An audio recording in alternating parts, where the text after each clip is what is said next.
Well, tweeting this morning that Obamacare is imploding, President Trump announced he's cutting all subsidy payments to insurance providers effective immediately. Now, the money was designed to lower out-of-pocket medical expenses for lower-income Americans who are insured under the Affordable Care Act. But the Trump administration says that those payments are not legal because it's up to Congress to approve the money. So what does this mean for Georgia consumers? The Fox Medical Team's Beth Galvin joins us now to talk about it. Beth? And Tom and Sine, the president has been threatening to cut these subsidies for months, calling them bailouts to the insurance providers.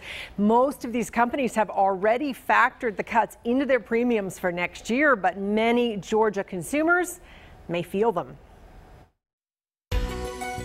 Health insurance providers have been bracing for these subsidy cuts for months, but Georgians insured through the individual marketplace could be caught with a case of sticker shock, because Ken Thorpe, professor and chair of the Department of Health Policy Management at Emory University's Rollins School of Public Health, says their premiums could go up by 23% come January, a move he says will hit lower and middle income families especially hard.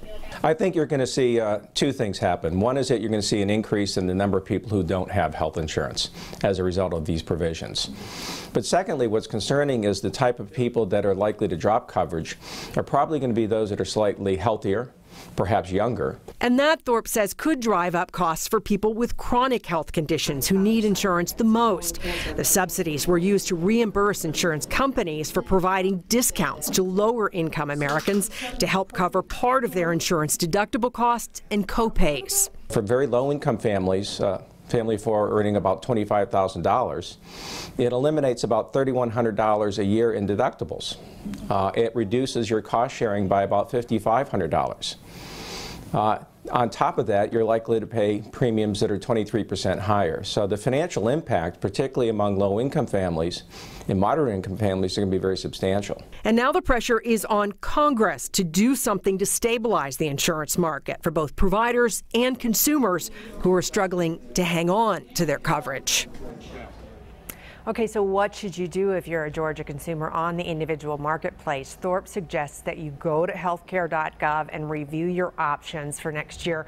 But he says you may want to also contact an insurance broker to see what other coverage deals may be available to you. And Tom and Sine, I think a lot of people just don't know how this all is going to shake out or what this will mean in the end. And the pressure is really on our lawmakers to do something to kind of shore this system back up again or come up with a replacement that is going to help consumers. But from what I understand, it might take as long as a year for some of these changes to go into full effect. Absolutely, so yeah. So I think we're in a holding pattern. Yeah, a little time to maybe figure some of it out. Yeah. All right, we know you'll keep an eye on it for us, Beth. Thank you, Beth. Thank you.